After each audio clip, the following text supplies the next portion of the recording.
Hi everyone, I'm Kate, one of the fighters and trainers at the Portland Boxing Club. And today I want to take you through the different punches and kind of break down the mechanics and the technique behind each one. And hopefully this will be a good resource for you. So we're going to start with the jab, of course, the most important punch in boxing, if you ask me. It's both offensive and defensive. And generally speaking, you're probably going to find yourself throwing a lot more jabs than anything else, even though it's not with your dominant hand. So I am orthodox, so I'm going to be showing everything with my left side forward. So if you are a southpaw, you would just reverse everything, of course. So in my stance, I'm going to show it from the side first. The jab is a straight left. So we're going to start by pushing off this back foot. This is really where the power comes from. If I just throw a punch with my arm, there's not anything behind it. So we really want to use our legs so we can put the whole weight of our body behind our punches. And then you'll be hitting a lot harder that way. Plus it allows you to close your distance as you're throwing your punches so that you actually hit your opponent. So I'm going to push off my back foot and I'll show it to you in real time first. So that's a jab kind of at normal speed. But if we break it down really slowly, I'm going to push off that back foot. As I do that, my front foot's going to step forward. As my front foot lands, my arm extends straight out. You really want it going straight like an arrow in front of you. And you're aiming for your opponent's, generally the forehead, nose, chin. Those are all good places, but generally the forehead's kind of the aim there. So we're extending. Notice that my thumb has turned down. So I'll turn this way to show that a little bit better. I start here with my pinky side out in my stance, but as I throw my punch, the thumb turns down. That is going to make it a stronger punch and safer punch for you because the impact is going to go on those first two larger knuckles, which is going to feel better on your hand and feel worse for your opponent, which is pretty much the goal. So once we've started that, we've stepped out, we've pushed off the back foot, we've stepped and extended our punch. Now the back foot has to come in to replace the distance that we've just taken up with our front foot. Because otherwise, if you don't, you're just going to keep getting longer and longer in your stance. So we have to restore that distance that we just took up. So we're here, and then as we bring the punch back, the back foot comes in and just steps as far forward as my front foot stepped out. Depending on how long of a jab you're throwing, that distance might differ a little bit. Sometimes I might have my opponent far away. I want to throw a nice long power jab to reach them, in which case I'm taking bigger steps with both my front foot and my back foot. Sometimes they're a little bit closer and it's a little bit smaller. So you're adjusting based on where your opponent is and based on what you're trying to set up next. So that is the jab. There are different jabs. You can throw fast jabs, short jabs, long jabs, what we call a tank jab to the chest. You can play around with your jab and kind of base it off of what's going on with your opponent or your sparring partner in the ring.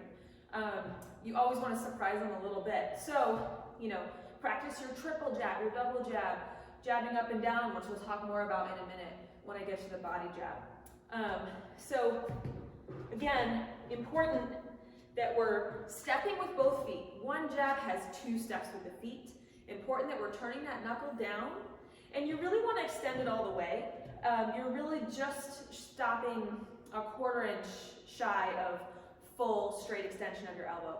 You don't want to fully straighten it out so it's hyperextended. That's going to hurt you on the impact, but you're stopping just short of that, barely short of that, just for a little bit of a safer, more comfortable punch for you. So that is the jab to the head. Now I'm going to talk about the jab to the body. That you're aiming for this solar plexus area. This can be really painful when it's thrown well. It really knocks the wind out of you. I'd rather take several jabs to the head in a row than one really good jab to the body. It can be debilitating when it's executed well. So it's really pretty much exactly the same in terms of taking the two steps, fully extending, turning that thumb down. The only difference is the placement. And in order to do that properly and safely, you need to get low. So it's almost like you're down at a squat, but still in your stance. So we're going to get down low, and then we're still going to do the step, and full extension. Again, aiming for this area on your opponent. So You could hit somebody in that place without getting low like that. I could hit my opponent just by moving my arm down, but I'm not safe that way because then my head is right in their line of fire. So someone who's more experienced and could take advantage of that quickly, they're gonna hit you while you're trying to hit them. So you have to get low to protect yourself so that when they're throwing something, they're missing you because your head is underneath their punch. So you really want to get your head nice and low. You just can't go underneath your opponent's waistband. So again, we're down low, jabbing here. You can play with jabbing up and down, and of course mix those into other combinations as well. The jab up, jab down, jab up can be just a great combination as you're coming into your opponent. Up, down, up, and you can mix that in however you like with your other punches. So that's the jab to the head and the jab to the body. So now we're going to move on to the cross. For me, again, that's a right cross because I am in an orthodox stance. So if you're a lefty, this is going to happen with your left hand. So this is a power shot because it's with your dominant side. So I'm actually going to show this one from the side to start as well. In real time, it's like this. But I'm going to slow that down for you a little bit. So it's really going to start from that back foot. That back foot starts this rotation. Now we don't want to come all the way up on our toe. You want to keep your toes engaged on the floor, so you're really on the ball of the foot, just the heel is coming up. So it's kind of like you're squishing something down into the ground. So it's turning, turning, turning as my punch comes out. And again, this is a straight punch, so we are extending that arm just shy of all the way straight. We're turning that thumb down again to get the impact on those first two stronger knuckles. And the weight is shifting. So when you have your weight more on your right leg, you're primed to throw a right hand. So if I'm here, I'm going to transfer my weight. It's probably right now about 70%, 30% back to front. We're going to reverse that. As you can see also in my stance, I have my whole left side body forward, but that's just going to exchange, and my right side body is going to come forward. So we're twisting here, and then you come back, right back to that nice high, tight guard. So from the front, we're starting that twist. My shoulders and my hips are exchanging. My weight has come primarily into my front leg, but my back toes are still engaged with the floor so I can get some leverage. And I'm extended. It's coming right down the pike in front of my nose. And then I pull it back.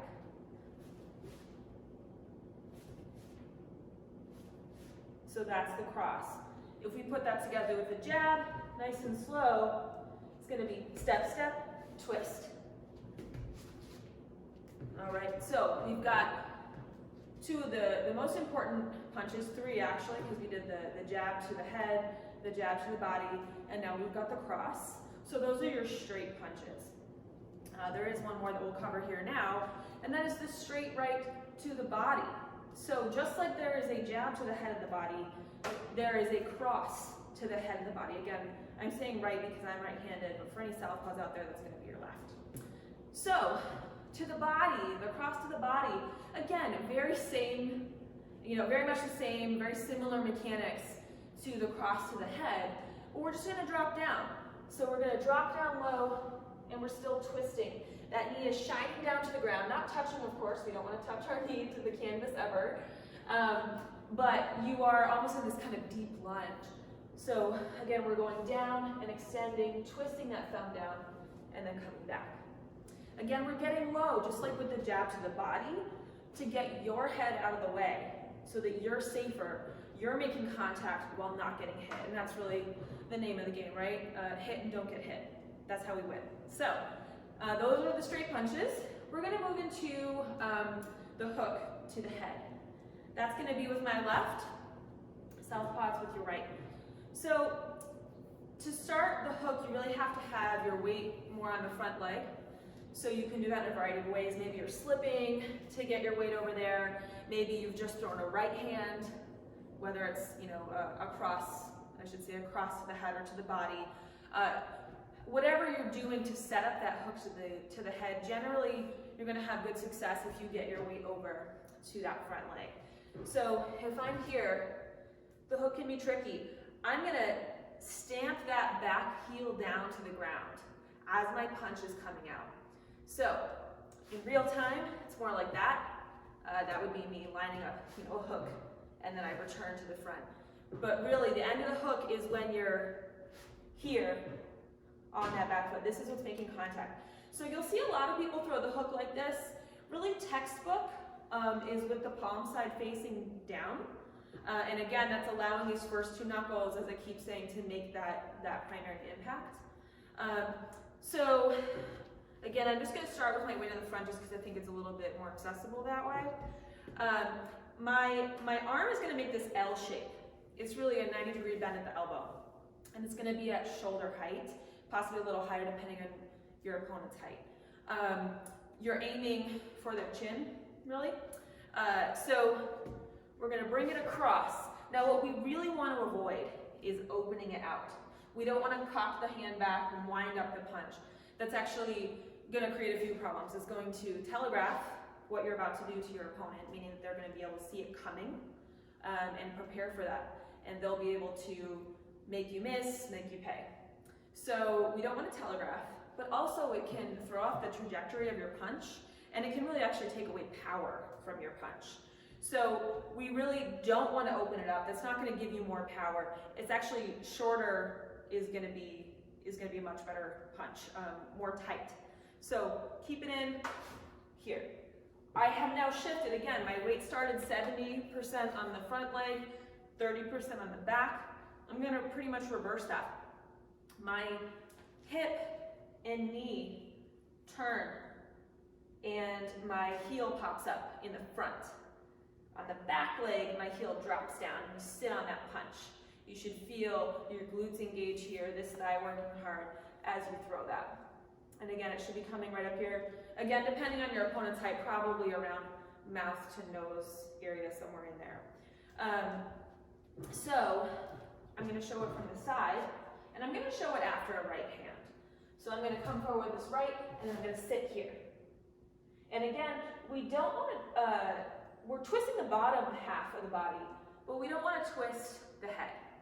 Because if you see that from the front, if I take my head with it, I can't see what I'm doing. I'm looking out of one eye, which is not great. You want to see your opponent and what they're trying to come back at you with, what they're going to do next. But also it makes you very vulnerable to being hit yourself because you're really opening this up. Whereas if I keep two eyes forward, chin down, over to that left shoulder, I am much more protected. It's a smaller hole for my opponent to try to get into. And again, I can see what they're doing with both my eyes, which is definitely a bonus. So that is a hook to the head. Now we have a hook to the body, and I'm going to show that on my left as well. And this is a great punch. This is another one of those really debilitating punches. Body punches break your opponent down, and generally you can do some damage with those. Again, like I said with the jabs, I'd rather take head punches, several in a row, rather than one really good, well-placed body shot. Accuracy really makes a difference here in terms of how much damage you'll do, but it's all good stuff. So with the hook to the body, this can be another tricky one to learn. The one I'm going to show is the liver shot. So we want to place that on your opponent. It's going to go in that little soft spot between the top of their hip and the bottom of their lowest rib. So you're going for this little sweet spot. And it's called a hook, but it's kind of a cross between an uppercut and a hook in terms of the shape of the punch. So I'll show it from the front first. Again, it's a left hand shot for me as an orthodox boxer.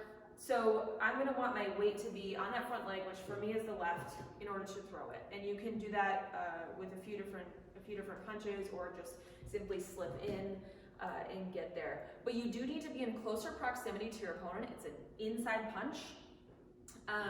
So we can't throw it from really far away. It's not going to reach. So you want to be in close to your opponent, and I'm starting with my weight on my front leg.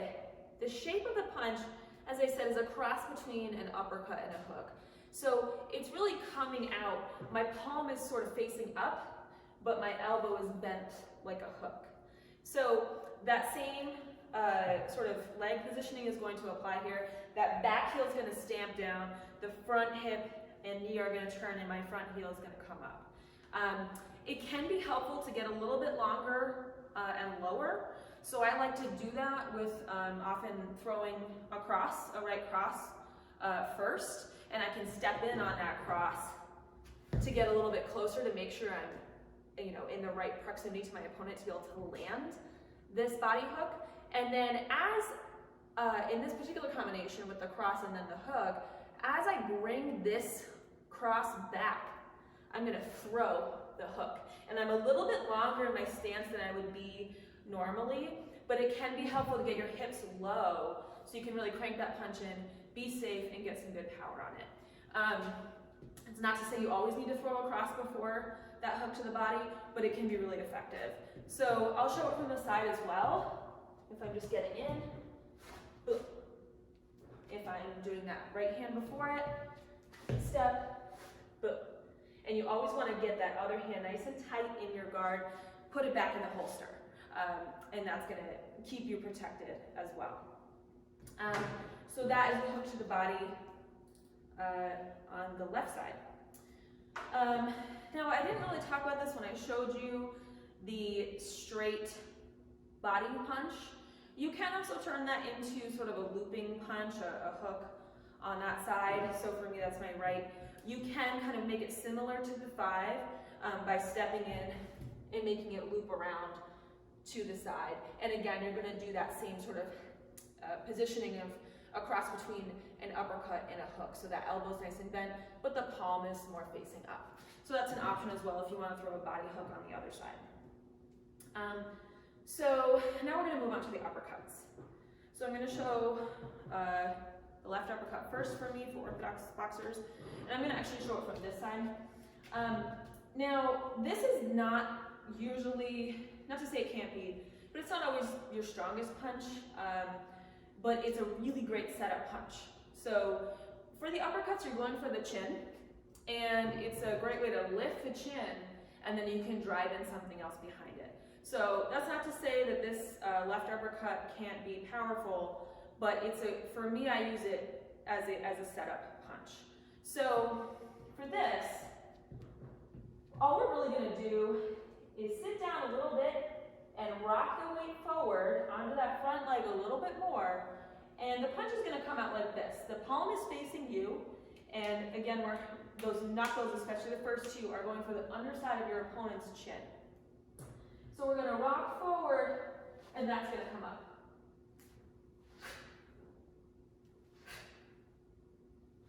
I'll show it from the front as well. Drop down a little bit, rock forward, and up. And you might be able to envision if I had someone here in front of me that was taking this shot that would lift their chin and their guard, and then I could drive in maybe a straight to the head, maybe I drop down straight to the body. You know, it's a great way to set up a good combination and, you know, catch them by surprise.